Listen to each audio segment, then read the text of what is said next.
Hello नमस्कार दोस्तों, welcome to JMR study YouTube channel. आज हम लोग इस वीडियो में क्लास 10th के पॉलिटी जो हमारा राजनीति विज्ञान है उसके महत्वपूर्ण ऑब्जेक्टिव प्रश्न की चर्चा करेंगे। तो चलिए शुरू करते हैं। हमारा फर्स्ट क्वेश्चन है और ये चैप्टर है, आपका फर्स्ट चैप्टर है लोकतंत्र में सत्ता की साझेदारी। और इससे महत्वपूर्ण जो ऑब्जेक्टिव प्रश्न बनते हैं वो प्रथम प्रश्न है कि धर्म की समुदाय का मुख्य आधार मानने वाले व्यक्ति को क्या कहा जाता है। तो धर्म को समुदाय का मुख्य आधार मानने वाले व्यक्ति को हम लोग क्या कहेंगे, तो उसे कहेंगे सांप्रदायिक।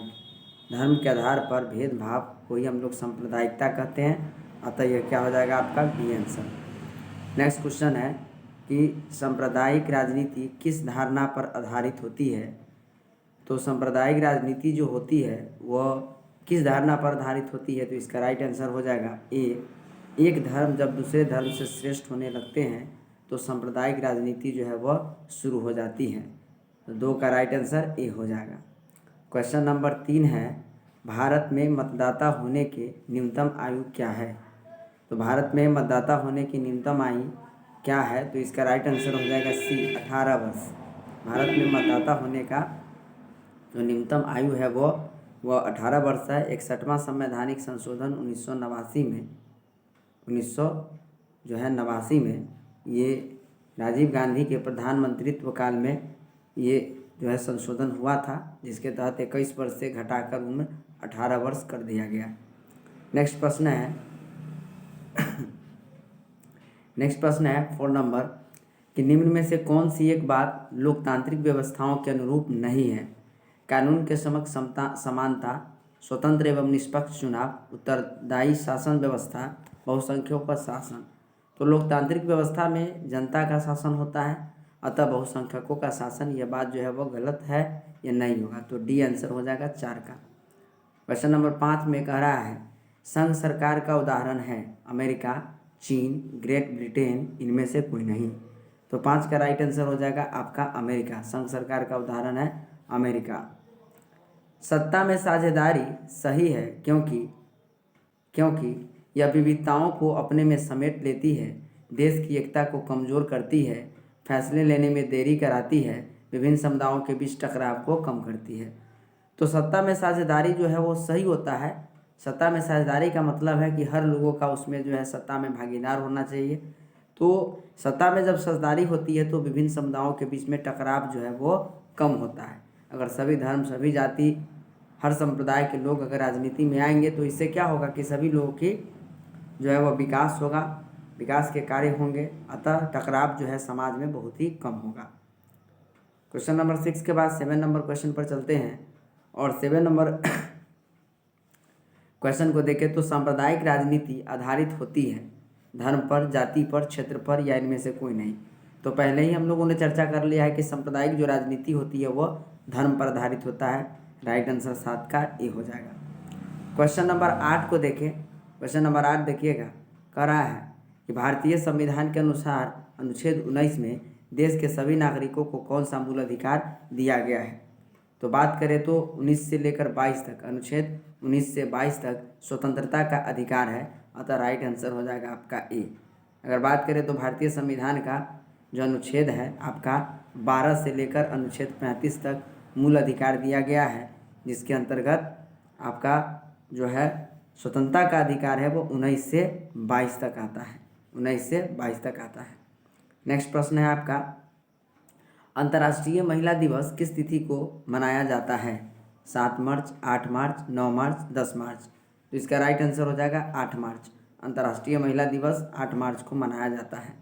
नेक्स्ट प्रश्न है, सत्ता में साझेदारी का अच्छा उदाहरण प्रस्तुत करने वाला राष्ट्र कौन सा है। तो सत्ता में साझेदारी का जो अच्छा उदाहरण पेश करता है वो इनमें से कौन सा राष्ट्र है। Pakistan, Sri Lanka, Belgium, Yugoslavia. तो इसका राइट आंसर हो जाएगा बेल्जियम। बेल्जियम में सत्ता का साझेदारी का एक अच्छा उदाहरण दिखाई देता है। क्वेश्चन नंबर 10 के बाद देखते हैं क्वेश्चन नंबर 11। क्वेश्चन नंबर 11 का आंसर क्या होगा। तो क्वेश्चन नंबर 11 कह रहा है निम्नलिखित व्यक्तियों में कौन लोकतंत्र में रंगभेद के विरोधी नहीं थे। तो लोकतंत्र में रंगभेद के विरोधी कौन नहीं थे। तो इसमें से हो जाएगा जेड गुडी। इसका आंसर हो जाएगा जेड गुडी जो है वो लोकतंत्र में रंग भेद का विरोधी नहीं थे। क्वेश्चन नंबर 12 को देखते हैं। लैंगिक विभाजन का क्या अर्थ होता है? तो लैंगिक का मतलब होता है लिंग के आधार पर, अर्थात हमारे समाज द्वारा राइट आंसर डी हो जाएगा। समाज द्वारा स्त्रियों एवं पुरुषों को दी गई असमान भूमिकाएं हो जाएगी। समाज में स्त्रियों की संख्या की गणना, ये बात गलत है। स्त्री एवं पुरुषों की संख्या का अनुपात, ये भी बात गलत है। स्त्री एवं पुरुष के बीच जैविक अंतर, ये भी बात गलत है। राइट आंसर हो जाएगा आपका डी। क्वेश्चन नंबर 13 का देखते हैं। क्वेश्चन नंबर 13 में कह रहा है कि निम्नलिखित में से कौन सामाजिक विभाजन का तरीका नहीं है? क्षेत्रीयता की भावना, नस्ल एवं रंग, सरकारी नौकरी, भाषा। तो क्षेत्रीयता का जो स्तर होता है वो किस स्तर पर विभाजन होता है? तो नस्ल एवं रंग के आधार पर विभाजन होता है। 13 के बाद क्वेश्चन नंबर 14 को देखते हैं। किस राष्ट्र में विभेद कम पाया जाता है? रूस में, भारत में, अमेरिका में, दक्षिण कोरिया में। तो 14 नंबर क्वेश्चन का राइट आंसर हो जाएगा रूस में। रूस में जो विभेद होता है, अंतर होता है दो व्यक्तियों के बीच में, दो जाति धर्म के बीच में, तो ये सबसे कम पाया जाता है रूस में। नेक्स्ट क्वेश्चन है आपका 15 नंबर क्वेश्चन को देखें तो यहाँ पर नेक्स्ट प्रश्न है, निम्नलिखित में से किसमें सामाजिक विभाजन का आधार देखने को नहीं मिलता है? तो सामाजिक विभाजन का आधार इसमें से किसमें नहीं देखने को मिलता है? ऑप्शन है आपका संप्रदायवाद, भाषावाद, क्षेत्रीयतावाद या नस्लवाद। तो 15 का राइट आंसर हो जाएगा नस्लवाद में जो है आपका सामाजिक विभाजन का आधार देखने को नहीं मिलता है। नेक्स्ट क्वेश्चन है, संविधान का कौन सा अनुच्छेद धर्म, वंश, जाति या स्थान के आधार पर किसी प्रकार के भेदभाव का निषेध करता है? तो संविधान का अनुच्छेद 15 जो है वह धर्म, वंश, लिंग, जाति के आधार पर भेदभाव का मनाही करता है और ये संविधान का अनुच्छेद कितना है? 15 है। अनुच्छेद अगर बात करें तो संविधान का अनुच्छेद 14 से लेकर 18 तक क्या है? समानता का अधिकार है और उसी के अंतर्गत आपका है अनुच्छेद 15, जिसमें धर्म, वंश, जाति या स्थान के आधार पर किसी भी प्रकार के भेदभाव का निषेध करता है।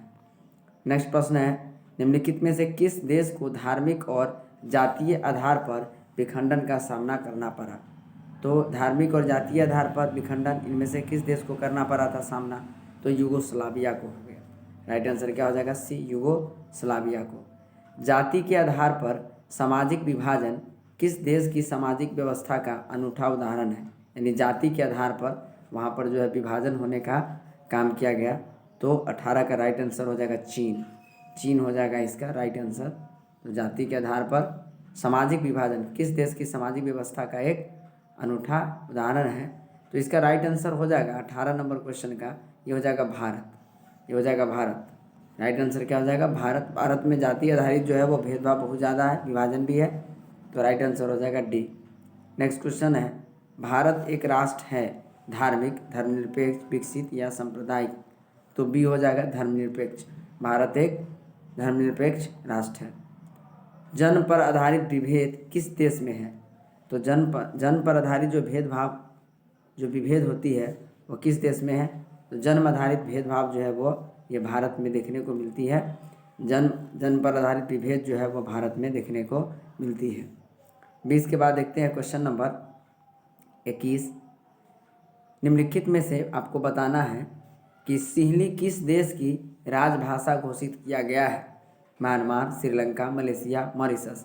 तो श्रीलंका का है ये, राइट आंसर हो जाएगा बी। 22 नंबर क्वेश्चन में, भारतीय राजनीति में स्वर्णों का वर्चस्व कब तक रहा? यानी स्वर्ण जातियों का वर्चस्व जो है वो कब तक रहा भारतीय राजनीति में? तो यह आपका 1967 तक जो है वो देखने को सर्वाधिक मिलता है। नेक्स्ट क्वेश्चन है, श्रीलंका में भेदभाव का आधार क्या था?